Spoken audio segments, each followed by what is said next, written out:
శ్రీకాకుళం జిల్లాలో సంచలనం సృష్టించిన కాశీబుగ్గ వెంకటేశ్వర జ్యువెలరీ షాపులో చోరీ కేసును పోలీసులు ఛేదించారు. 5 నిందితులను అరెస్ట్ చేసి వారి వద్ద నుంచి 243 గ్రాముల బంగారంతో పాటు 2 పిస్టళ్లు, 4 కార్లను స్వాధీనం చేసుకున్నామని ఎస్పీ మహేశ్వర్ రెడ్డి తెలిపారు. నిందితులంతా ఒరిస్సా రాష్ట్రానికి చెందినవారని చెప్పారు. పొట్నూరు తిరుమల పాత్రో సహకారంతో దోపిడీకి ముందు 2 సార్లు నిందితులు పలాసలో రెక్కి నిర్వహించారని చెప్పారు. ఒరిస్సా జైల్లో పరిచయమైన ఉత్తరప్రదేశ్కు చెందిన ముఠాతో కలిసి ఈ దొంగతనానికి పాల్పడ్డారన్నారు. దోపిడీ చేసిన మిగతా బంగారంతో పాటు యూపీ గ్యాంగ్ను త్వరలోనే పట్టుకుంటామని ఎస్పీ మహేశ్వర్ రెడ్డి తెలిపారు. జ్యువెలరీ షాప్ ఏదైతే ఉందో అక్కడ జరిగిన ప్రాపర్టీ అఫెన్స్కి సంబంధించి డెకాయిటీ కేసుకి సంబంధించి ఆ గ్యాంగ్లో ఉన్న కొంతమందిని ఈరోజు అరెస్ట్ చేయడం జరిగింది. సో ఈరోజు అరెస్ట్ చేస్తున్న వాళ్ళు రామచంద్ర సాహు, ఇతనిది బెరంపూర్ గంజాం డిస్ట్రిక్ట్ ఒడిస్సా. కూనా బారిక్, ఇతనిది గంజాం డిస్ట్రిక్ట్ ఒడిస్సా. బిహారీ పట్నాయక్, ఇతనిది కూడా ఖోర్దా డిస్ట్రిక్ట్ ఒడిస్సా స్టేట్. తపన్ మహారాణా, ఇతనిది కూడా Khordha district Odisha state. Tirumala Patro alias Hariom, ఇతనిది అస్కాలో ఇతను గోల్డ్ షాప్ రన్ చేసేవాళ్ళు. అక్కడ అది సరిగా అవ్వట్లేదని చెప్పి అతను పలాసాకు వచ్చి సెటిల్ అయ్యారు. ఆయన పలాసలో కూడా ఒక 3-4 సంవత్సరాల నుంచి పలాసలోనే ఉంటున్నాడు అతను కూడా. సో ఈ 5 మందిని ఈరోజు అరెస్ట్ చేయడం జరిగింది. వీళ్ళకి సంబంధించి మొత్తం ఈరోజు 243 గ్రామ్స్ గోల్డ్ రికవరీ చేయడం జరిగింది. దీంతో పాటుగా వీళ్ళు గోల్డ్ దొంగతనం చేసిన గోల్డ్ తోటి 2 కార్లు కొన్నారు. ఆ కార్లు కూడా 2 సీజ్ చేయడం జరిగింది, అవి కూడా రికవరీ చేయడం జరిగింది. ఇది కాకుండా ఈ 5 మంది కాకుండా వీళ్ళతో ఈ ఒడిస్సా పీపుల్తో పాటు ఉత్తరప్రదేశ్కి సంబంధించిన వాళ్ళు కొంతమంది కూడా ఈ అఫెన్స్లో పార్టిసిపేట్ చేయడం జరిగింది. సో వాళ్ళని ఇంకా అరెస్ట్ చేయలేదు, దానికి సంబంధించి టీమ్స్ ఆల్రెడీ పంపించాం మనము. ఉత్తరప్రదేశ్లో ఉన్నారు. సో వాళ్ళని కూడా తొందరగానే అరెస్ట్ చేస్తాము. And remaining property total 800 grams property ఏదైతే పోయిందో అందులో ఇప్పుడు 243 గ్రామ్స్ గోల్డ్ ప్లస్ 2 కార్లు, ఈ ప్రాపర్టీ రికవరీ అవ్వడం జరిగింది. రిమైనింగ్ ప్రాపర్టీ ఉత్తరప్రదేశ్ గ్యాంగ్ ఎవరైతే ఉన్నారో, రిమైనింగ్ పర్సన్స్ ఎవరైతే ఉన్నారో వాళ్ళ దగ్గర నుంచి రికవరీ చేయవలసి ఉంది. ఎందుకంటే వీళ్ళు అఫెన్స్ జరిగిన తర్వాత వీళ్ళు అక్కడికి వెళ్ళి గోల్డ్ మొత్తాన్ని ఎవరికి వాళ్ళు షేర్ అనేది పంచుకోవడం జరిగింది. సో వాళ్ళు దొరికితేనే మనకు రికవరీ అవుతుంది, అది 100% వాళ్ళని కూడా పట్టుకోవడం జరుగుతుంది. సో వీళ్ళు అఫెన్స్ చేస్తున్నప్పుడు ఇందులో వీళ్ళ ఎంఓ ఏంటంటే ఈ హరిఓం తిరుమల పాత్ర అన్న వ్యక్తి ఎవరైతే ఉన్నారో ఈయన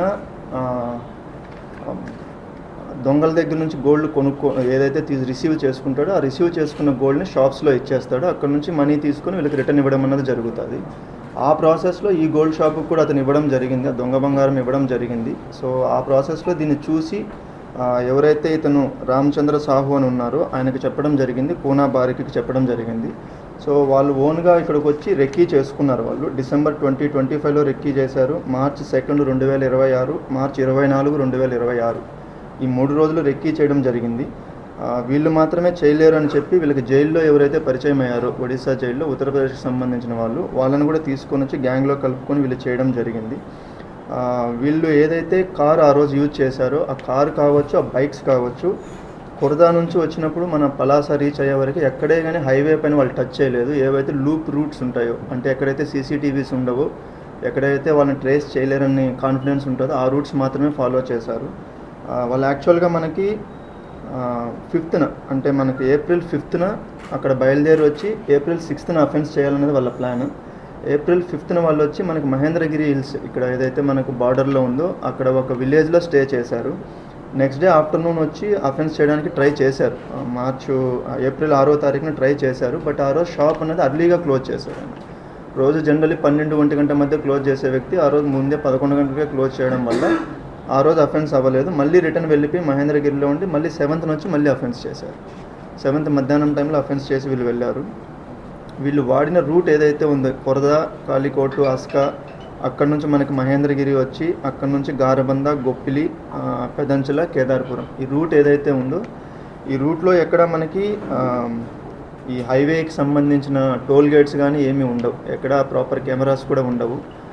మనకి లక్కీగా ఒక బ్యాంకుకి సంబంధించిన సీసీటీవీ ఫుటేజ్లో ఈ వెహికల్స్ ఏదైతే ఇక్కడ వచ్చిన బ్లాక్ కలర్ కారు ఉందో అది వెళ్ళడం వల్ల అది అక్కడ నుంచి మనం ట్రేస్ చేయడం వల్ల ఇది వచ్చింది.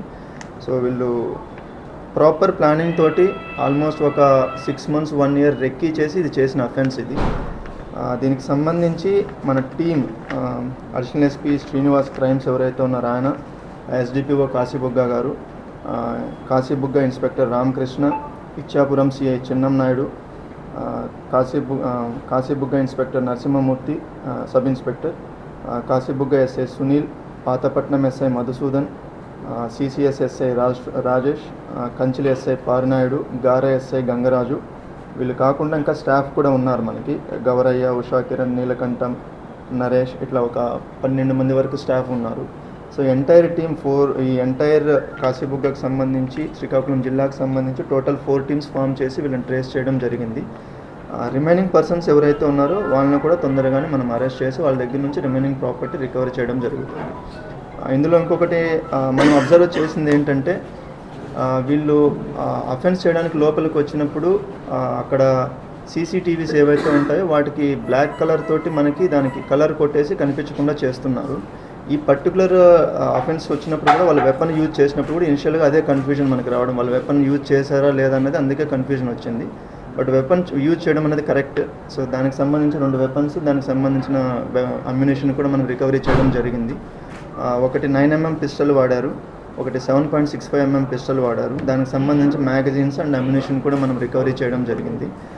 ఇందులో మనం గోల్డ్ షాప్స్ వాళ్ళకి చెప్తున్నది 2 పాయింట్స్ ఉన్నాయి, ప్రతిసారి రిపీట్ చేస్తున్నది. ఈ పర్టికులర్ షాప్లో సీసీటీవీ కెమెరాస్ ఉన్నాయి, బట్ దానికి బ్యాకప్ లేదు.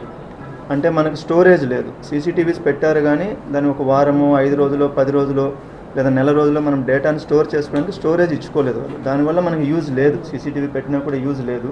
సో దయచేసి ఎవరైతే సీసీటీవీస్ పెడుతున్నారో వాళ్ళందరూ దానికి బ్యాకప్ స్టోరేజ్ పెట్టుకోవాలి. కనీసం ఒక 15 రోజులు, నెల రోజులు. జనరల్లీ మనం ఏంటంటే 45 డేస్ నుంచి 60 డేస్ పెట్టుకోమని చెప్తాము. బట్ అంత పెట్టుకోలేమని అనుకున్నప్పుడు కనీసం 15 డేస్ 30 డేస్ పెట్టుకోవాలి. సో దట్ ఏంటంటే వీళ్ళు రెక్కీ చేసిన విషయం మనకి తెలియదు. అన్లెస్ వీళ్ళని పట్టుకున్నంత వరకు ఎప్పుడు రెక్కీ చేశారు ఏంటంటే మనకు క్లారిటీ రాలేదు. సో అదే సీసీటీవీస్ ఉంటే మనకి ఈజీగా తెలిసిపోతుంది. అండ్ అఫెన్స్ జరిగిన రోజు బయట నుంచి వీళ్ళందరూ వచ్చారు. బట్ ఈ పాత్ర అన్న అతను ఎవరైతే ఉన్నారో ఈజ్ వెరీ స్మార్ట్. ఆయన అక్కడే ఉన్నాడు, బయట అబ్జర్వ్ చేస్తున్నాడు. బయట నుంచి ఎవరు వస్తున్నారు, ఎవరు వెళ్తున్నారు, లోపల ఎవరున్నారు, బయట ఎవరున్నారు, మొత్తం డీటెయిల్స్ అన్నీ చెబుతున్నారు. ఇక్కడ నుంచి వెళ్ళిపోయిన తర్వాత కూడా వాళ్ళని మొత్తం ఇక్కడే ఉండి గైడ్ చేస్తున్నారు. అంటే పోలీస్ ఇన్వెస్టిగేషన్ ఎలా చేస్తున్నారు, ఎవరిని ట్రేస్ చేస్తున్నారు, ఎవరిని పట్టుకున్నారు అనే విషయాలు కూడా అన్నీ చెప్తున్నారు ఆయన. సో ఇలాంటి మనము కనుక్కోవాలంటే మనకున్న మేజర్ క్లూస్ ఏంటంటే సీసీటీవీ ఫుటేజ్. సో అందుకని మనం రిక్వెస్ట్ ఏం చేస్తున్నామంటే, మీరు సీసీటీవీస్ పెట్టండి, పెట్టిన సీసీటీవీస్ కూడా మీరు బ్యాకప్ ఉండాలి, స్టోరేజ్ ఉండాలి, అది ఒకటి ఉండాలి. సెకండ్ థింగ్, మీ దగ్గరికి ఎవరైనా ఏదైనా గోల్డ్ సేల్ చేయడానికి వచ్చినప్పుడు వాళ్ళ దగ్గర బిల్స్ అడగండి దయచేసి. మీరు ఇది ఎక్కడ కొన్నారు, ఎవరిది ఇది, ఎందుకు, ఏంటి అనేది బిల్స్ వెరిఫై చేస్తే ఇలా మీకు ఎవరైతే థెఫ్ట్ చేసిన గోల్డ్ని తీసుకొని వచ్చి మీకు సేల్ చేస్తున్నారో వాళ్ళు మీ దగ్గర సేల్ చేయడానికి కొంచెం ఆలోచిస్తారు. అదర్వైజ్ ఇక్కడ ఈ వ్యక్తి ఏం చేస్తున్నారు, ఆ గోల్డ్ షాప్లోకి వచ్చి ఆయన సేల్ చేసి దొంగ బంగారం ఏదైతే థెఫ్ట్ చేసిన బంగారం ఉందో అది తీసుకొని వచ్చి ఈయనకు సేల్ చేస్తున్నాడు. దాని బేసిస్ తోటి ఈయన రెక్కీ చేస్తున్నాడు. రెక్కీ చేసి ఇంకో గ్యాంగ్ని తీసుకొని వచ్చి ఇక్కడ అఫెన్స్ చేయించాడు. సో దయచేసి ఈ 2 విషయాల్లో గోల్డ్ షాప్స్ వాళ్ళు కొంచెం కేర్ఫుల్ ఉండాలి. సో మన రిక్వెస్ట్ ఇది పోలీస్ సైడ్ నుంచి, దయచేసి మీరు సీసీటీవీస్ పెట్టండి, పెట్టిన సీసీటీవీస్కి ప్రాపర్గా స్టోరేజ్ బ్యాకప్ ఇవ్వండి. అండ్ మీరు ఎవరైతే సేల్ చేస్తున్నా లేదా మీరు కొంటున్నా కూడా దయచేసి బిల్స్ అనేది ప్రాపర్గా పెట్టుకోండి.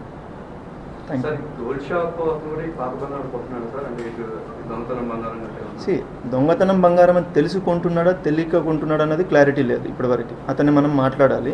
బట్ ఈ వ్యక్తి హరిఓం అన్న వ్యక్తి ఎవరైతే ఉన్నారో ఈయన ఎంఓ ఏంటంటే, ఎవరి దగ్గర అయితే బంగారం దొంగతనం చేస్తారో వాళ్ళ దగ్గర నుంచి రిసీవ్ చేసుకొని దాన్ని గోల్డ్ షాప్స్లో అమ్ముతాడు. సో ఇప్పుడు అమ్మడానికి వచ్చినప్పుడు ఎవరైనా గోల్డ్ షాప్ అతను కొంటారు. బట్ అది దొంగతనం చేసిన బంగారమా లేకపోతే నార్మల్గా తెచ్చిన బంగారమా క్లారిటీ ఉందా లేదా దీంతో మాట్లాడాలి. మాట్లాడితే మనకు తెలుస్తుంది.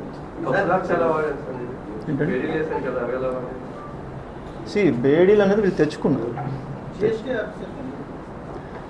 వీళ్ళు టీషర్ట్ పైన పోలీస్ అని రాసుకున్నారు. అక్కడ చెప్పడం జిఎస్టీ ఆఫీసర్స్ అని చెప్పారు. కనీసం అప్పుడైనా అక్కడ ఉన్న వాళ్ళకి కొంచెం అర్థమై ఉండాలి. ఇప్పుడు జిఎస్టీ ఆఫీసర్స్ ఇంకోటి అని చెప్పినప్పుడు అట్లీస్ట్ మనం కరెక్ట్గా ఉంటే జిఎస్టీ ఆఫీసర్స్ వచ్చిన ప్రాబ్లం లేదు కదా. సో అది ఒకసారి అది పట్టుకున్న తర్వాత మీకు క్లారిటీగా చెప్తాను. అది టోటల్ ఆ రోజు 7 మంది అఫెన్స్లో పార్టిసిపేట్ చేశారు. వీళ్ళు కాకుండా వీళ్ళు వెనక ఉండి సపోర్ట్ చేసిన వాళ్ళు, వీళ్ళు ప్లానింగ్ చేసిన వాళ్ళు, తర్వాత గోల్డ్ రిసీవ్ చేసుకున్న వాళ్ళు, వీళ్ళందరూ కూడా ఉంటారు కదా. సో ఇప్పటికైతే మనము వీళ్ళని అరెస్ట్ చేసాం, 5 మందిని అరెస్ట్ చేసాము. ఇంకా కొంతమందిని మనకి యూపీకి సంబంధించిన వాళ్ళని చేయాలి. టోటల్ 800 గ్రామ్స్ గోల్డ్ ఇచ్చారు కంప్లైంట్. సార్ ఇప్పుడు దొంగతనానికి రెడీ చేశారు అంటున్నారు, వీళ్ళు బయట వాళ్ళు కూడా చూసిన వాళ్ళు కూడా పోలీసులు అనేసి అంటున్నారు. పోలీసుకి సంబంధించి కూడా ఏమైనా రెక్కి కానీ బయట ఎలా ఉంటారు అంటే వాళ్ళ హైట్ పర్సనాలిటీ, తర్వాత వేడి రావడం, ఫిట్నెస్. దానికి పోలీస్ని అబ్జర్వ్ చేయాల్సిన అవసరం లేదు. సినిమా చూసినా, యూట్యూబ్లో వీడియోలు చూసినా సరిపోతుంది. సో పోలీసు బాడీ లాంగ్వేజ్ ఎలా ఉంటుంది ఏంటి అన్నది, లేదంటే జిఎస్టీ ఆఫీసర్స్ బాడీ లాంగ్వేజ్ ఎలా ఉంటుంది అనేది మనం ఎక్కడైనా తెలిసిపోతుంది. దానికోసం ఒక పోలీస్ ఆఫీసర్నో లేదా పోలీస్ కానిస్టేబుల్నో ఎవరు రెక్కీ చేయాల్సిన అవసరం అయితే ఉండదు.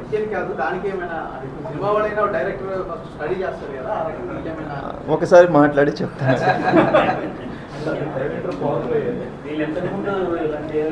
కరెక్ట్, అది మిస్ అయ్యాను. సో వీళ్ళపైన ఒడిస్సాలో చాలా కేసెస్ ఉన్నాయి. రామచంద్ర సాహు పైన మొత్తం 6 డెకాయిటీ కేసులు ఉన్నాయి ఆల్రెడీ. ఇందులో ఆల్రెడీ ఒకటి పోలీస్ నుంచి తప్పించుకొని పోతుంటే ఫైరింగ్ కూడా అయింది అతని పైన, అది ఒక కేసు ఉంది. పూనా బారిక్కి సంబంధించి టోటల్గా 14 డెకాయిటీ కేసు, అంటే ఇట్లనే వెపన్స్ వాడి దొంగతనాలు చేసిన కేసులు 14 ఉన్నాయి. అది కాకుండా 8 థెఫ్ట్ కేసులు ఉన్నాయి, అంటే మొత్తం 22 కేసులు ఉన్నాయి అతని పైన. పట్నాయక్, బిహారీ పట్నాయక్ ఎవరైతే ఉన్నారో ఇతని పైన 6 డెకాయిటీ కేసులు ఉన్నాయి. ఇతని పైన కూడా ఒకటి పోలీస్ నుంచి పారిపోతుంటే ఫైరింగ్ కేసు, అది అక్కడ జరిగిన దాంట్లో ఒక ఫైరింగ్ కేసు ఉంది. తపన్ మహారాణా పైన కూడా 2 కేసెస్ ఉన్నాయి.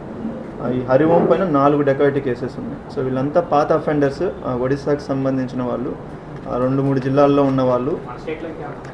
మన స్టేట్లో అయితే ఇప్పటి వరకు ఏం ట్రేస్ అవ్వలేదు. అది ట్రేస్ అవుట్ చేస్తున్నాము. వీళ్ళు చెప్పారు ఆ లొకేషన్స్ ఎక్కడ కొన్నాము, ఎవరి దగ్గర కొన్నాం అనే విషయాలు చెప్పారు. అది వాళ్ళని అరెస్ట్ చేసేటప్పుడు మనం ఆ డీటెయిల్స్ నమ్మకం ఇస్తాం.